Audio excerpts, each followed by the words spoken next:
நம்ம அனைவருமே கண்களை மூடி ஜெபிக்கலாம். நல்ல ஆண்டவரே, இந்த வேலையில எங்களோடு கூட பேசி விடுமா ஜெபிக்கிறேன். உங்களுடைய வார்த்தைகள் வல்லமையுள்ள வார்த்தைகள் ஆண்டவரே, எங்களை உடைங்க, உருவாக்குங்க. ஏசப்பா, என்னையும் மறைத்துக் கொள்ளுங்க. இயேசுவின் நாமத்தினாலே வேண்டிக் கொள்கிறேன் பிதாவே, ஆமென். யோவான் எழுதின சுவிசேஷம் 5வது அதிகாரத்துல நம்ம பார்க்கிறோம். 38 வருஷமாய் வியாதியா இருந்த மனுஷனை அங்க இருந்தான். அந்த இடத்துல நம்ம பார்க்கிறோம். நிறைய பேர் இருக்கிறாங்க. அவைகளில் குருடர்கள், 3வது வசனம், சப்பானிகள், சூம்பின கையை உடையவர்கள் முதலான வியாதியஸ்தர்கள் அநேகர் படுத்திருந்து எப்போது கலங்கும் என்று காத்திருந்தார்கள். அந்த அந்த அந்த தண்ணீர் கிட்ட அந்த இடத்துல பாத்தீங்கன்னா யார் முந்திக் கொள்வான்ட்டு எல்லாருமே காத்துட்டு இருக்கிறாங்க. வியாதி உள்ளவங்க எல்லாருமே காத்துட்டு இருக்கிறாங்க. ஆனா யாருக்கும் தெரியாது அங்க இயேசு கிறிஸ்து வரப்போறாருன்னு சொல்லிட்டு. யாருக்குமே தெரியாது. அதுதான் எனக்கு ரொம்ப ரொம்ப ஒரு சவாலா இருந்தது. அந்த இடத்துல அவைகளில் அந்த அந்த அந்த அவைகளில் 3வது வசனம், குருடர்கள், சப்பானிகள், சூம்பின கை உடையவர்கள் முதலான வியாதியஸ்தர்கள் அநேகர் படுத்திருந்து தண்ணீர் எப்போது கலங்கும் என்று காத்திருந்தார்கள்.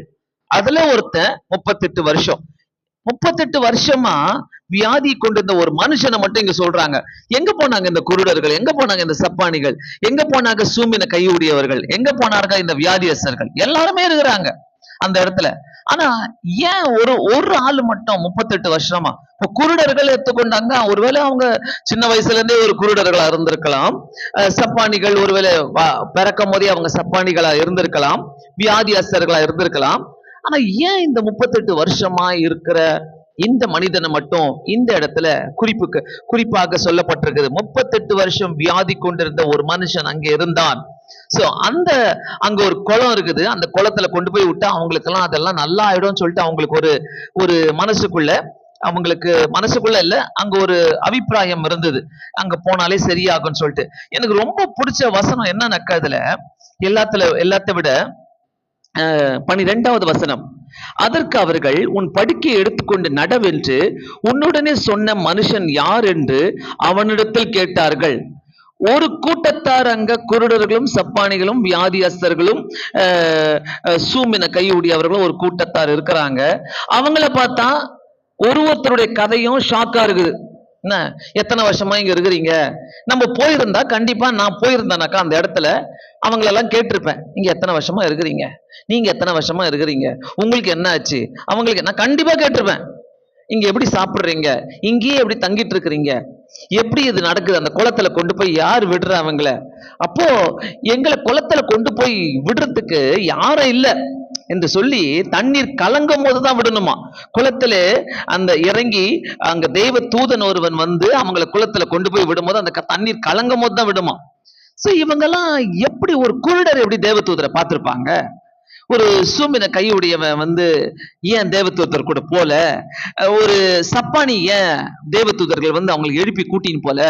எத்தனை வருஷமா அங்க இருக்கிறாங்க தெரியாது, தெரியவே தெரியாது. ஆனா இந்த இடத்துல இந்த 38 வருஷமா இருக்கிறவனை பார்த்து எல்லாரும் கேட்கிறாங்க, உன் படுக்கையை எடுத்துக்கொண்டு நடவென்று சொன்னவர் யாரு? சோ இவன் 38 வருஷமா வியாதி கொண்டிருந்த ஒரு மனிதன் அங்கே இருந்தான். என்ன வியாதின்னு போடல, இவனுக்கு மட்டும் என்ன வியாதின்னு போடல. இவன் இந்த எந்த கேட்டகரியிலும் வரல, அந்த குருடருடைய கேட்டகரியிலும் வரல, சப்பானிகளுடைய கேட்டகரியிலும் வரல, முடவர்கள், சூமின கை, அந்த லிஸ்ட்லயே அவன் வரல.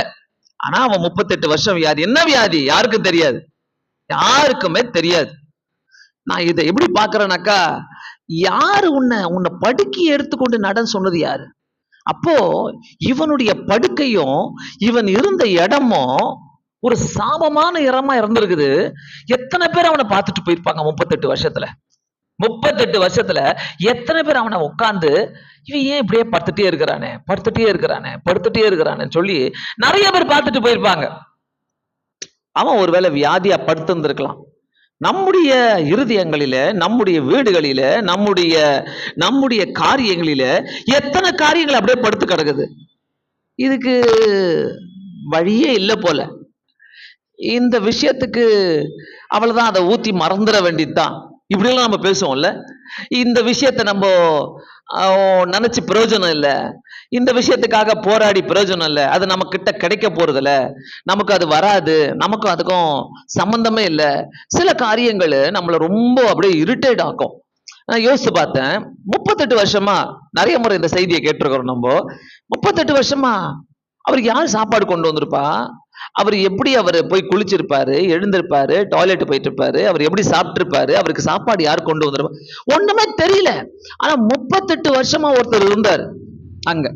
சோ அவரு நினைச்சதுக்கும் இந்த சூம்பின கை உடையவர்கள், இந்த மற்ற சப்பானிகள், வியாதியஸ்தர்கள், அவங்க நினைச்சுக்கோ என்ன டிஃபரன்ஸ்?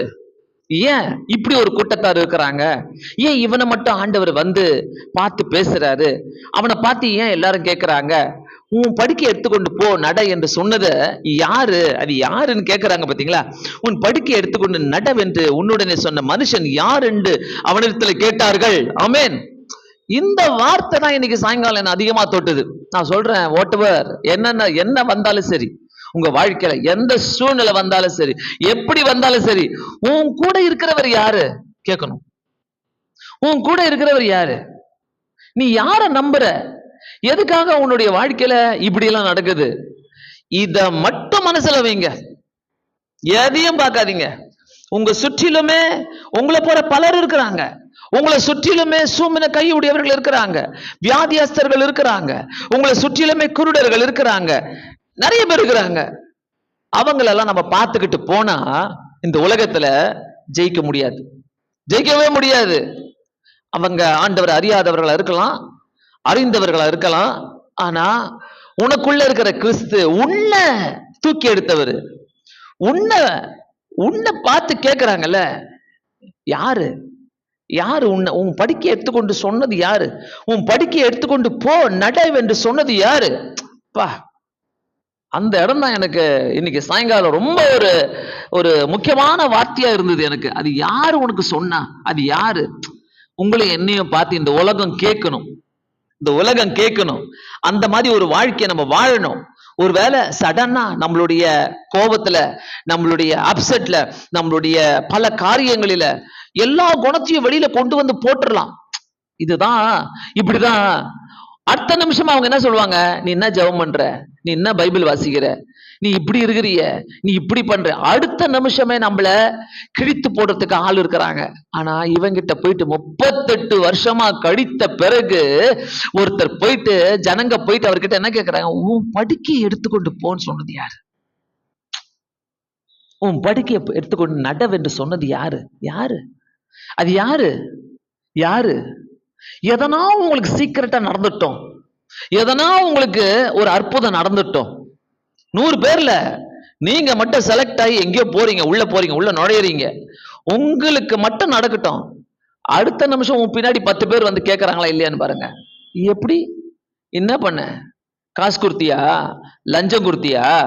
எப்படி உனக்கு நடந்துச்சு? உனக்கு மட்டும் எப்படி நடந்த? கேட்கறதுக்கு கண்டிப்பா நம்ம பின்னாடி ஆட்கள் வருவாங்க, மைக்க பிடிச்சுக்கிட்டு வருவாங்க. எப்படி உனக்கு நடந்துச்சு? நான் சொல்றேன், உனக்குள்ள இருக்கிற ஒரு பெரியவர்ன்றத அவங்க பார்க்கல, நீ பார்த்திருக்கிற. உனக்குள்ள ஒருத்தர் பெரியவர் இருக்கிறாரு. ஆமென். ஆண்டவர் நமக்குள்ள ஒருத்தர் பெரியவர் இருக்கிறதுனால எல்லாத்தையும் முழுங்கிட்ட. ஆண்டவரே, நீங்க மட்டும் எனக்குள்ள இருக்கிறீங்களே, நீங்க மட்டும் எனக்குள்ள வாசம் பண்றீங்களே, எனக்குள்ள இருக்கிறவர் இருந்துகிட்டே இருக்கட்டும், இன்னொருத்தர் பார்த்து எனக்கு கேட்கட்டும். யார் அது? உன்னை உன் படுக்கையை எடுத்துக்கொண்டு நடவென்று சொன்னது, அதாவது உன்னுடனே சொன்ன மனுஷன் யார்? உன்கிட்ட சொன்னவர் யாரு? உன்கிட்ட சொன்னவர் யாரு? எனக்கு ஒரு வார்த்தை என்ன பிடிச்சிருச்சுன்னா அது என் மனசை விட்டு போகவே போகாது. உன்கிட்ட சொன்னவர் யாரு? உன்கிட்ட சொன்னவர் யாரு? உன் படுக்கையை எடுத்துக்கொண்டு நட. யார் சொன்னா? யார் சொன்னா? சொஸ்தமாக்கப்பட்டவன் அவர் இன்னார் என்று அறியவில்லை. ரகசியமே அதுதாங்க. நம்மெல்லாம் இன்னார் என்று அறிந்திருக்கிறோம், அவனுக்கு இன்னார் என்றும் தெரியாது. யாரோ கூப்பிட்டாங்க, யாரோ வந்தாங்க, கையை பிடிச்சாங்க, தூக்குனாங்க, நான் சுகமாயிட்டேன்னு தான் அவன் நினைச்சிட்டு இருந்தான். நான் சுகமாயிட்டேன். ஆனா நம்மளுக்கு எல்லாருக்குமே தெரியும், நம்ம வாழ்க்கையில ஒரு அதிசயமோ ஒரு அற்புதமோ நடக்குதுனாக்கா, ஒருத்தர் வந்து நம்ம கிட்ட கேள்வி கேட்கிறாங்க, இது யார் செஞ்சா, இது யார் நடத்தினா, இது யார் கொடுத்தா, நீ எப்படி வாழ்ற, நீ எப்படி நீ இதை மூவ் பண்ணிட்டு போற, நீ எப்படி சகிச்சுக்கிற, இப்படியெல்லாம் கேள்வி கேட்கிறாங்களா? நான் சொல்லுவேன், உங்களுக்குள்ள இருக்கிறவர் பெரியவர், உங்களுக்குள்ள இருக்கிறவர் பெரியவர். மறந்துடாதீங்க, எந்த நிமிஷமும் மறக்காதீங்க. நீங்க நினைக்கலாம், கர்த்தர் அன்னைக்கு எனக்கு அற்புதம் செஞ்சாரு, அன்னைக்கு செஞ்சாரு, எவ்வளவு பெரிய அற்புதம், ஆஹா ஓஹோன்னு ஓடிச்சு அந்த சாட்சிகள், நல்லா இருந்துச்சு, அன்னைக்கு செஞ்சாரு. நான் சொல்றேன், அன்னைக்கு அற்புதம் செஞ்சவர் தான் இன்னைக்கும் செய்வார். ஆமென். அன்னைக்கு ஒருவேளை 10 வருஷத்துக்கு முன்னாடி செஞ்சிருக்கலாம், ஒருவேளை 5 வருஷத்துக்கு முன்னாடி செஞ்சிருக்கலாம், ஒருவேளை 2 வருஷத்துக்கு முன்னாடி செஞ்சிருக்கலாம். உன் வாழ்க்கையில அந்த அதிசயம் தான் அப்பா நம்பவே முடியாது, கர்த்தர் அப்படி செஞ்சாரு நீ சொல்லலாம். என் லைஃப்ல கூட நான் அப்படித்தான் நினைப்பேன், அப்பா அன்னைக்கு எப்படி இல்ல அதிசயம் செஞ்சாரு, இன்னைக்கு செய்வாரா? நீ செய்வாரான்னு கேட்கும்போது செய்ய மாட்டாரு. நீ ஆண்டவரே உங்க சித்தம், உங்க சித்தம், நீ கண்டுக்காம விட்டுரு, கண்டுக்காம நீ நிக்கும் போது, கண்டுக்காம நீ விட்டுரும் போது அவரே வந்து செய்வார். அதுதான் அதிசயமே. அல்லேலூயா. எப்படினாக்கா யார் உனக்கு சொன்னா? அந்த 2வது பதில் தான் என்னால ஏத்துக்கவே முடியல. அது ஏத்துக்கவே முடியல. சொஸ்தமாக்கப்பட்டவன் அவர் இன்னார் என்று தெரியவில்லை சொல்றான் பாத்தீங்களா? அங்கதான் ஹைலைட்டு. அவனுக்கு தெரியாத ஒருத்தர் வந்தாருங்க. வாழ்க்கையில கர்த்தர் தெரியாத ஒருத்தரை வச்சிருக்கிறாரு. தெரியாத ஒருத்தர் தான் வந்து நம்ம கிட்ட அற்புதங்களை செய்வாங்க. தெரியாத ஒருத்தர் தான், யாருக்குமே தெரியாது. நான் இதை நம்புறேன், 100க்கு 100 நான் நம்புறேன், இதை நம்புறேன், உண்மையாகவே நான் நம்புறேன். இத தெரியாத ஒருத்தரை அனுப்பி கர்த்தர் நம்முடைய ஆசைகளையும், நம்முடைய தேவைகளையும், நம்முடைய ஒவ்வொரு ரகசியங்களையும் வெளியே கொண்டு வந்து நிறுத்துவார். ஆமென். எனக்கு இது எப்பவுமே ரொம்ப பிடிக்கும். தாவீது சவுலை பார்த்து சொல்ற காரியம், நான் வந்து சில சமயத்துல கரடியும் வாயை கிழித்தேன், சிங்கத்துடைய வாயையும் கிழித்திருக்கிறேன் அப்படின்னு சவுல் ராஜா கிட்ட அவர் சொல்றாரு. எனக்கு அது ரொம்ப பிடிக்கும். தன்னை சொல்லி காட்டுறாரு, நான் இப்படிதான் கிழிச்சேன், அவங்களுடைய அது என்னை அட்டாக் பண்ண வரும்போது நான் இப்படி கிழிச்சு போட்டேன், அவங்களுடைய வாயெல்லாம் கிழிச்சு போட்டேன், சிங்கத்தையும் கரடியும் வாயை கிழிச்சு போட்டேன். ஆனா வெளியில வந்து வெளியரங்கமாக கர்த்தர் அவரை கொண்டு கோலியாத்தையே கிழிச்சு போட வைக்கிறாரு, ஒன்னும் இல்லாம ஆக்கிட்டார். வெளியரங்கமா நம்ம சீக்கிரட்டா செய்யற ஜெபங்கள் இருக்குதே, அதுக்கு பதில் வந்து உன்னை பிரமிக்க வைக்கும். சீக்கிரட்டா செய்கிற ஜெபங்கள் நீங்க எப்ப செஞ்சீங்க, எப்பப்பெல்லாம் செய்றீங்க, அது தெரியாது, ஊருக்கே தெரியாதுங்க. தெரியாம போட்டோம், தெரியவே வேணாம். ஆனா அந்த ஊருக்கே கர்த்தரு நீ இதுக்கு தான் ஜெபம் பண்ண, நீ இதுக்கு தான் காத்திருந்த, நீ இதுக்காக தான் வாழ்ந்துட்டு இருக்கிறன்றத வெளிப்படுத்தி காட்டுவாரு பாருங்க. அது நம்மளால மூடி மறைச்சு வைக்கவே முடியாது. மூடி மறைச்சு வைக்கவே முடியாது. நம்ம ஏதாவது வாங்கினா, ஒரு சின்ன கம்மலோ ஒரு செயினோ வாங்கினா, ஐயோ காட்டிக்க கூடாது, மறைச்சு வச்சுக்கணும், யாருன்னா பார்த்தா ஐயோ இவங்க பாரு எவ்வளோ கோல்டு வச்சுருக்கிறாங்க சொல்லுவாங்களே, மறைச்சு வச்சுப்போம். கர்த்தர் வந்து உன்னை கொடுக்குறாருன்னா மறைச்சு வச்சு கொடுக்கவே மாட்டார். அதனால்தான் இந்த மனுஷன் இவ்வளவு வியாதியாசர் மத்தியில படுத்திருந்தாலும் அங்க எல்லாரும் இருக்கிறாங்க, எல்லா சபிக்கப்பட்டவங்களும் இருக்கிறாங்க, குருடர்கள், அந்த சப்பானிகள் எல்லாருமே இருக்கிறாங்க, சூம்பின கையுடையவர்கள். ஏன் ஆண்டவர் இவரை தேடிக்கிட்டு வந்தாரு? எதுக்காக? 38 வருஷமா படுத்துட்டு இருக்கிறவரு ஆண்டவருக்கு வருஷம் ஒரு கணக்கா, நாட்கள் ஒரு கணக்கா, வருஷத்தை அவர் பாக்குறாரா? ஆண்டவருக்கு தெரியுமா இவன் 38 வருஷமா படுத்திருக்கிறான்னு? எனக்கு என்னன்னாக்கா, படுத்திருந்த அவனை 6வது வசனம், இயேசு கண்டு அவனை வெகு காலமாய் வியாதியஸ்தன் என்று அறிந்து அவனை நோக்கி சொஸ்தமாக வேண்டும் என்று விரும்புகிறாயா என்று கர்த்தரே போய் கேட்கிறாரா? தான் அற்புதமே. என்னைக்குமே கர்த்தர் செய்யணும்னு நினைச்சிட்டாருன்னா ஆளை அனுப்பிடுவாரு. கர்த்தர் செய்யணும்னு நினைச்சிட்டாருனாக்கா நேரா வந்துருவாரு. That's my God. நேரா வந்துருவாரு.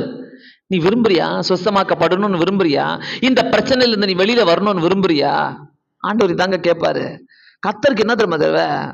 தாழ்மை உள்ளவர்களையும் ஆண்டவர் ரொம்ப விரும்புகிற தேவன். நம்ம ரகசியமா அவரோடு கூட ஜெபிக்கிற ஜெபங்கள், அவருக்காக செய்யற ஊழியங்கள் எல்லாத்தையும் கனம் பண்ணுகிறவர் ஆண்டவர். நம்ம ஜெபிக்கும் போது நம்மளுடைய ஜெபங்களை ஏற்றுக்கொண்டு கனம் பண்ணி நம்மளை ஆசீர்வதிக்கிற தேவனா இருக்கிற. ஒரு நிமிஷம் கூட ஒருவேளை வாழ்க்கையில பயங்கரமான புயல்கள் அடிக்கும் போது, பயங்கரமான சூழ்நிலைகள், சோர்வுகள், நல்லா ஜெபம் பண்ணிட்டு இருப்போம், பயங்கரமான ஒரு சோர்வை கொண்டு வந்து சாத்தான் தருவான். என்ன பண்ணுவீங்க? பொறுங்க, பொறுமையா இருங்க. 38 வருஷமா காத்திரமால அவனுக்கு வந்தார்ல இயேசு. பொறுமையா இருங்க, அவசரப்பட்டு முடிவெடுத்துறாதீங்க. எதனா ஒரு சூழ்நிலை வரும், நல்லா ஜெபம் பண்ணிருப்பீங்க, உபவாசம் இருந்திருப்பீங்க, ஜெபித்திருப்பீங்க, அப்படியே சாத்தான் கொண்டு வந்து எல்லா பாரத்தையும் உங்க சுமத்துவான், உங்க மேல வெறுப்பை உண்டாக்குவான், கசப்பை உண்டாக்குவான், பிடிக்காது. பொறுமையா காத்துருங்க. ஏன்னா அன்னைக்கு அற்புதம் செஞ்சார்ல, அவர் எத்தனை முறை நான் நம்பணும்? எத்தனை முறை அவர் நம்மளை கைவிட்டாரா? கைவிடலையா? கைவிடாம இருந்தாரு. எத்தனை முறை அவரை நம்ம அவர் மேல விசுவாசம் வச்சோம், எத்தனை முறை ஜெபம் பண்ணோம். அவருக்கு தெரியாதா? அவருக்கு தெரியாதா? அவ்வளோ கூட்டத்தை விட்டுட்டு 38 வருஷமா அந்த சுகவீனமா இருக்கிறவனை, வியாதியா இருக்கிறவனை மட்டும் பார்த்து நீ சொஸ்தமாக வேண்டுமான்னு கேட்கிறாரு. அப்புறம் நீங்களும் நானும், ஆண்டவர் நம்ம மேல கண்ணு வைக்காம இருப்பாரு, நம்மளை பார்க்காமயே இருப்பாரு, நம்மளை கேட்காமயே இருப்பாரு. நான் சொல்றேன், ஜெபம் பல காரியங்களை செய்யும், பல அற்புதங்களை செய்யும். அந்த அற்புதம் செய்யறதுக்கு மட்டும் இடம் கொடுங்க, இடத்த கொடுங்க. ரொம்ப சோர்வா இருக்கிற நேரங்களில, ரொம்ப அப்படியே விழுந்து போற நேரங்களிலெல்லாம் ஆண்டவர் ஒரு நாள் நம்மளை கைவிட்டதாவே இல்லை. அந்த இடத்துல நம்ம பார்க்கிறோம், தெய்வ தூதர்கள் கூட்டிட்டு போவாங்களாம் அந்த குளத்தை கலக்கும் போது. இந்த 38 வருஷமா இருந்த வியாதியஸ்தனுக்கு கர்த்தரே வந்துட்டார், இயேசுவே வந்துட்டார். அல்லேலூயா, இயேசுவே வந்துட்டாரு. அங்க தெய்வ தூதர்கள் போட்டுக்குது அந்த இடத்துல. 4வது வசனத்துல, தெய்வ தூதன் ஒருவன் அந்த குளத்தை கலக்குவான். அப்ப எல்லாரும் போவாங்க. ஆனா இவரை மட்டும் கொண்டு போய் விடுறதுக்கு ஆள் இல்லை. சோ நான் எப்படி பாக்குறேனாக்கா, சூம்பின கையை உடையவனை யாராவது கையை பிடிச்சி கூட்டிட்டு போயிருக்கலாம், குருடனை யாராவது கையை பிடிச்சி கூட்டிட்டு போயிருக்கலாம், வியாதியஸ்தரை கூட்டிட்டு போயிருக்கலாம். இவன் எப்படி இருந்தானோ 38 வருஷமா பெட்லே இருந்தவன், ரொம்ப வெயிட்டா இருந்தானா, அதிக ஹெவியா இருந்திருப்பானோ, ஒருவேளை அவனை தூக்க முடியாம இருந்துச்சோ, அவனை கொண்டு போக முடியாம இருந்ததோ, நான் இப்படிலாம் யோசிச்சு பார்த்தேன். ஆனா கர்த்தருக்கு தெரியும்ல, யார்கிட்ட வரணும்னு கர்த்தருக்கு தெரியும். நல்லா புரிஞ்சுக்கங்க, யாருகிட்ட வரணும்னு கர்த்தருக்கு நல்லா தெரியும். எந்த சூழ்நிலையில கர்த்தரை விடாதீங்க, கர்த்தரை விடவே விடாதீங்க. ஆண்டவரே, எஸ், இதுக்கு பின்னாடி ஏதோ சம்திங் இருக்குது, இதுக்கு பின்னாடி நீங்க ஏதோ வச்சிருக்கிறீங்க, இதுக்கு பின்னாடி ஒரு சந்தோஷம் இருக்குது, இதுக்கு பின்னாடி ஒரு சமாதானம் இருக்குது, இதுக்கு பின்னாடி ஆண்டவரே நான் உமக்காக உழைப்பேன். ஜெபம் மட்டும் பண்ணாதீங்க, ஆண்டவருக்காக உழைங்க. எதையாவது ஒரு சந்தர்ப்பத்துல உள்ள பூந்துக்குங்க. எதையாவது ஒரு சந்தர்ப்பத்துல, ஆண்டவரே நான் உமக்காக எதையாவது செய்யணும் ஆண்டவரே, எதையாவது செய்யணும் ஆண்டவரே, எதையாவது செய்யணும் ஆண்டவர் சொல்லும் போது கர்த்தர் அத்தனை வாக்கு தத்தங்களையும், அத்தனை ஏக்கங்களையும் கர்த்தர் நிறைவேற்ற வல்லவராயிருக்கிறார். ஆமென், ஆமென், அல்லேலூயா. சோ இயேசுவே கிட்ட வந்து என்ன பண்றாரு? சொஸ்தமாக வேண்டுமா? அதற்கு வியாதியஸ்தன், ஆண்டவரே தண்ணீர் கலக்கப்படும் போது என்னை குளத்தில் கொண்டு போய் விடுகிறதுக்கு ஒருவரும் இல்லை, நான் போகிறதுக்குள்ளே ஒருவன் எனக்கு முந்தி கொள்கிறான், முந்தி இறங்கி விடுகிறான்.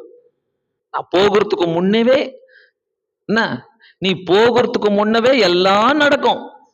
நீ போகிறதுக்கு முன்னவே எல்லா பிளான்ஸையும் பார்த்தீங்கன்னா முடிஞ்சிருச்சா, நடந்துருச்சா, இப்படி ஆயிடுச்சா, இப்படிலாம் நீ கேட்கலாம், இப்படியெல்லாம் நீ கேட்கலாம். அவ்வளவுதானா? எஸ். ஜனங்களுக்கு முன்பாக சாத்தான் நம்மள இப்படிதான் வைப்பான். முடிஞ்சிருச்சா, கிடைக்காதா, அவ்வளவுதானா, இந்த மாதிரி கேள்விகளோட தான் நம்மளை வைப்பான் சாத்தான். ஆனா இங்க கர்த்தர் பாருங்க, அவன் சொல்றான் ஆண்டவர்கிட்ட, என்னை கொண்டு போய் விடுறதுக்கு எனக்கு முன்னாடி யாரோ போயிடுறாங்க, உனக்கு முன்னாடி நிறைய பேர் இருக்கிறாங்க தான், அவங்கெல்லாம் வெரி சக்சஸ்ஃபுல், உனக்கு முன்னாடி நிறைய பேர் இருக்கிறாங்க, சக்சஸ்ஃபுல் பீப்புள். என்ன, ஆனா உன் சக்சஸ் கர்த்தருக்கு மட்டும் தான் தெரியும். உன் சக்சஸ் அவர் பார்த்துனுங்கிறாரு. உன் சக்சஸ உனக்கு எப்ப கொடுக்கணும்னு தெரியும் அவருக்கு. உன் சக்சஸ் அவர் கையில இருக்குது. அந்த ஏக்கத்தோடு ஒரு சொல்ற வார்த்தை பார்த்தீங்களா, ஆண்டவரே எனக்கு முன்னாடி ஒருத்தன் போயிடுறான், நான் போகணும்னு ஆசைப்படுறேன், உள்ள இறங்கணும்னு ஆசைப்படுறேன், அது உள்ள போனா சுகமாயிடுறாங்கன்னு சொல்றாங்க, எனக்கு முன்னாடி ஒருத்தன் போயிடுறான், நான் போகிறதுக்குள்ளே வேறொருவன் எனக்கு முந்தி இறங்கி விடுகிறான். எங்க போனாலும் உனக்கு முன்னாடி எதனா ஒண்ணு நடந்துட்டு தான் இருக்கும். அது அங்க ஆண்டவர் இருக்க மாட்டாரு. அங்க வேற கதையே வேற. நீ மந்திரத்தையும் தந்திரத்தையும் நம்பிதான் போகணும். ஓ, அந்த தண்ணி உள்ள காலை வச்சா அந்த தண்ணி கலக்கும் போது நான் இறங்கிட்டேனாக்கா அது சரியாயிடும், இப்படி சொன்னாங்க, அப்படி சொல்றாங்க. நீ அந்த வார்த்தையை தான் நம்ப முடியுமே ஒழிய, அவன் சொல்றான் ஒரு ஏக்கத்தோடு சொல்லிட்டு இருக்கிறான், தண்ணீர் கலக்கப்படும் போது என்னை குளத்துல கொண்டு போய் விட யாரும் இல்லை. ஒருவேளை நீங்க நினைக்கலாம், என்னை கொண்டு போய் விடுறதுக்கு, எனக்காக இதை செய்யறதுக்கு யாரும் இல்லை, எனக்காக இதை செய்ய யாரும் இல்லை. எத்தனை பேர் உணர்றீங்க இந்த வார்த்தைய? எல்லாருமே உணர முடியும். எனக்காக செய்ய யாரும் இல்லை.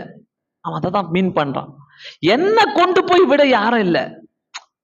நான் சொல்றேன், அந்த ஒரு கூட்டத்தார் அங்க உட்கார்ந்து இருந்தாலும் அவங்கள்ட்ட போய் ஆண்டவர் கேட்கல.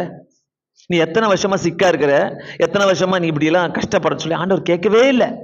இவன் கிட்ட வரும்போது இந்த அங்கலாய்ப்பு பத்தீங்களா, அவன் மனசுக்குள்ள இருக்கிற அங்கலாய்ப்பு, அந்த அங்கலாய்ப்பு வித்தியாசமானது.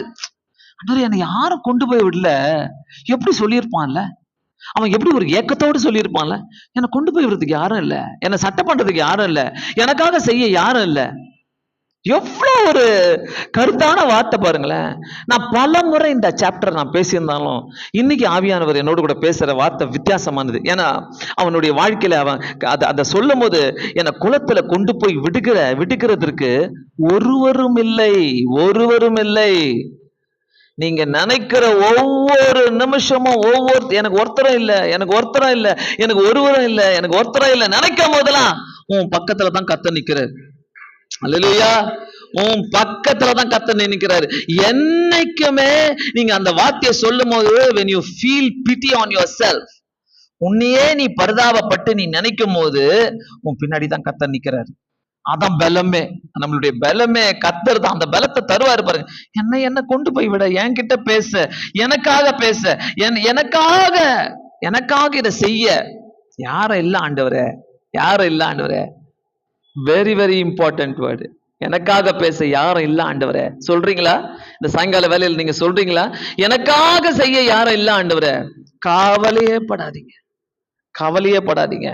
உன் இடத்துல யாரும் வரமாட்டாங்க, தேவ தூதரும் வரமாட்டாங்க, இயேசுவே வருவார். ஆமென். அந்த மாதிரி சூழ்நிலை தான் இயேசுவே வரவாரு. அந்த மாதிரி சூழ்நிலைகள்ல தான் இயேசுவே வந்து உதவி செய்வார். காலையில அப்படியே தூங்குவீங்க, ஏஞ்சி போலாமா வேணாவா, எனக்கு பிடிக்கலையே, எனக்காக பேச யாருக்கிறா, பயமா இருக்குது, இந்த நாளை காண பயமா இருக்குது. ஆண்டவரே வருவாருங்க. எங்க வருவாரு, எப்போ வருவாரு, எந்த நிமிஷம் வருவாரு. ஒருவேளை நான் நினைக்கிறேன் அவன் கிவ் அப் பண்ணிருக்கலாம், விட்டு போட்டோம், இங்கேயே படுத்து தொலைலாம், எப்போ போய் அந்த குளத்துல போறோமோ போலாம். 38 வருஷம் சும்மாவா? 3 வருஷமே நம்மளால படுக்க முடியாது, 38 வருஷம் சும்மாவா? சோ ஒரு இடத்துல நீங்க எதுக்காக காத்திருக்கிறீங்களோ, எந்த சூழ்நிலைக்காக காத்திருக்கிறீங்களோ, எந்த இடத்துல வெக்ஸ் ஆகி போய் கிடக்குறீங்களோ, எந்த இடத்துல நான் வெறுப்பா இருக்கிறேன் ஆண்டவரே, ஆண்டவரே இது என்னால டாலரேட் பண்ணவே முடியாது, it's too much on me, என்னால முடியாதுன்னு சொல்றீங்களோ, அங்கதான் கர்த்தர் வந்து நம்மள தேய்ச்சி அங்கதான் நிக்கிறாரு. அங்கதான் வந்து நிப்பாரு, நம்மள தேய்ப்பாரு. நம்முடைய மூக்க தரையில போட்டு தேய்ச்சி நான் பெரிய காரியம் செய்ய போறேன் உனக்காக, அதனால நீ வந்து உன்னை தாழ்மைப்படுத்திக்கோ, நீ தாழ்மைப்படுத்திக்கோ. அந்த ஹம்பிள் ரிக்வெஸ்ட் ஆண்டவர்கிட்ட அவன் கொடுக்கறது. என்னை கொண்டு போய் விடுற யாரும் இல்லை, நான் போகிறதுக்குள்ள வேற யாருன்னா போயிடுறான் ஆண்டவரை, வேற யாருன்னா போயிடுறாங்க, வேற யாருக்கோ கிடைச்சிருது, வேற யாரோ தப்பிச்சு. நான் சொல்றேன், இந்த மாதிரி சொன்னவங்க வாழ்க்கையில பாத்தீங்கன்னா எத்தனை பேர்லாம் தாண்டி வந்தாங்களோ அவங்களுக்கு மேல இங்க வந்து நிப்பாங்க. ஒண்ணுமே இல்ல ஆண்டவரே, நான் தான் ஆண்டவரே, எனக்கு ஒண்ண முடியாது.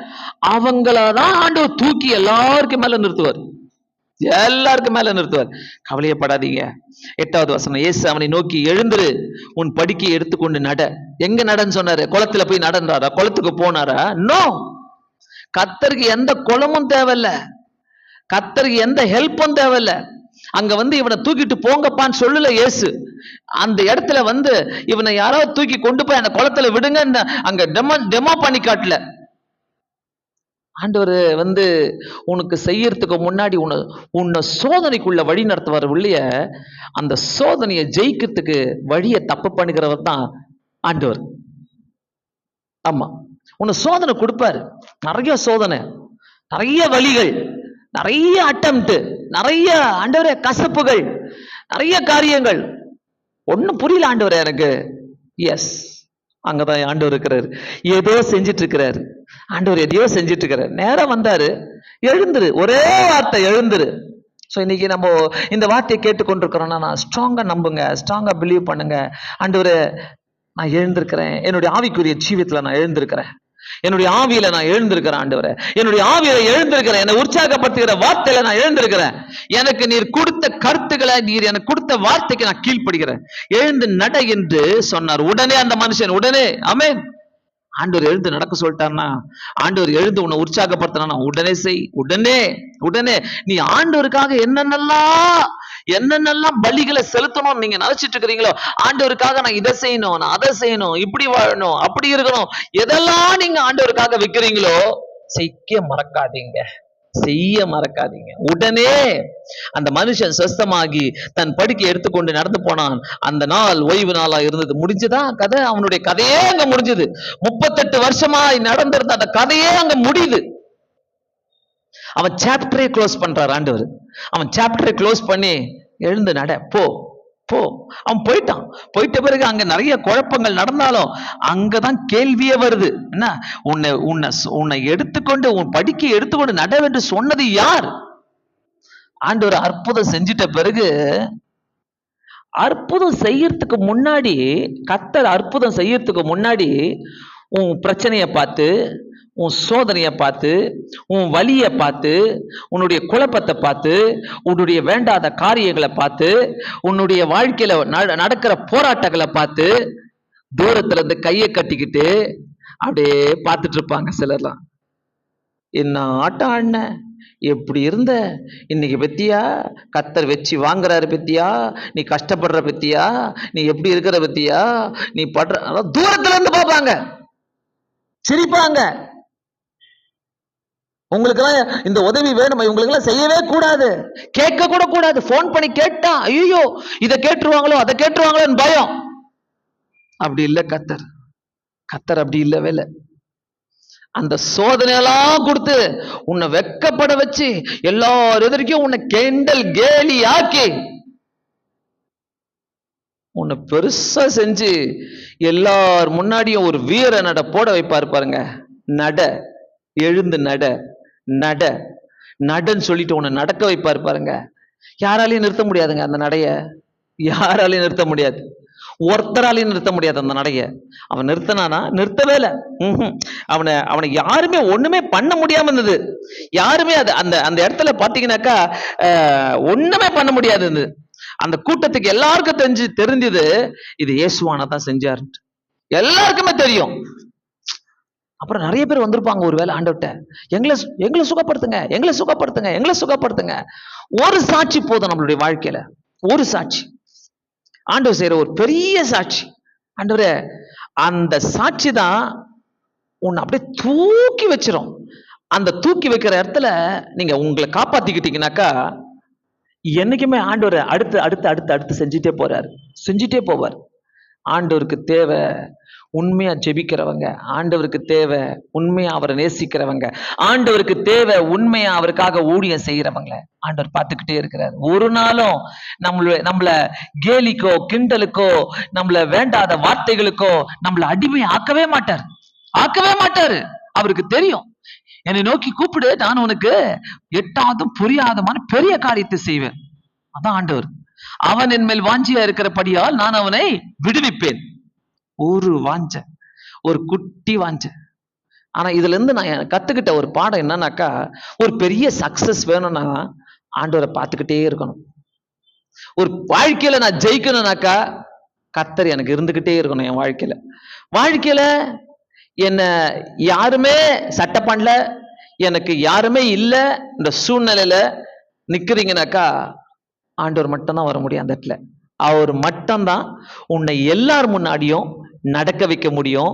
எல்லாரும் சேர்ந்து ஒரு கேள்வியை கேட்பாங்க, யார் உனக்கு செஞ்சது, யார் உனக்கு செஞ்சது? ரொம்ப அருமையான கேள்வி அது. யார் உனக்கு செஞ்சா, யார் உனக்கு செஞ்சா, யார் உனக்கு? நீங்க சொல்லாதீங்க என்னைக்குமே யார் செஞ்சானே தெரியல, சொல்லவே சொல்லாதீங்க. அந்த ரகசியத்துக்குள்ள இயேசு இருக்கிறாரு. ஆமென். அந்த ரகசியத்தை பெற்றுக்கொள்ளணும்னாக்கா ஆண்டவர்கிட்ட கண்டினியூஸா ஜெபம் பண்ணுங்க. ஆண்டவரே, வாழ்க்கையில என்னை பலப்படுத்துங்க ஆண்டவரே, என்னை திடப்படுத்துங்க ஆண்டவரே, என் கூட பேசுங்க ஆண்டவரே, என் கூட இருக்க ஆண்டவரே. நான் எங்கேயோ அப்படியே படுத்து கிடக்க கூடாது ஆண்டவரே, நான் எங்கேயோ அப்படியே சோர்வாவே ஆயிடக்கூடாது ஆண்டவரே, என்னை பலப்படுத்தி தூக்குங்க. கர்த்தருக்காக உழைச்சு பாருங்களேன், விடவே மாட்டார், செஞ்சுக்கிட்டே இருப்பார். செய்யுங்க. ஆண்டவருக்காக உழைச்சுக்கிட்டே இருங்க, பேசிக்கிட்டே இருங்க. ஆண்டவருக்கு நன்றிகளை செலுத்தி கண்களை மூடி ஜெபம் பண்ணலாம். ஆண்டவரே, எங்களுக்கு கொடுத்த இந்த உற்சாகமான வார்த்தைக்காக ஸ்தோத்திரம். நீங்க பேசுனீங்க, ஆவியானவர் பேசுனீங்கப்பா. நன்றி ஆண்டவரே. ஏதோ இடங்களில நாங்க படுத்து கிடக்கலாம், ஏதோ ஒரு இடத்துல நாங்க சோர்வா கிடக்கலாம், மனதுக்குள்ள 1000 கேள்விகளை வச்சுட்டு நாங்க சோர்வடையலாம். பட் நீங்க அங்க இருக்கிறீங்க, நீங்க அங்க இருக்கிறீங்க ஆண்டவரே. எழுந்திரு, படுக்கையை எடுத்துக்கொண்டு நட என்று சொன்னீங்க. அதே தேவன் எங்க வாழ்க்கையில இருந்து எங்களுக்கா நீர் செய்வீரப்பா. நீ செய்து கொண்டே இருக்கிறீங்க. தூக்கி எடுங்க, வழி நடத்துங்க, ஆசீர்வதிங்க. எல்லா கவலைகளையும் கஷ்டங்களையும் உங்க கரத்துல மட்டும் கொடுக்கிறோம். எடுத்துக்கொள்ளுங்க சுவாமி. நீங்க சுகப்படுத்துங்க. இயேசுவின் நாமத்தினாலே வேண்டிக் கொள்கிறேன் பிதாவே. ஆமென்.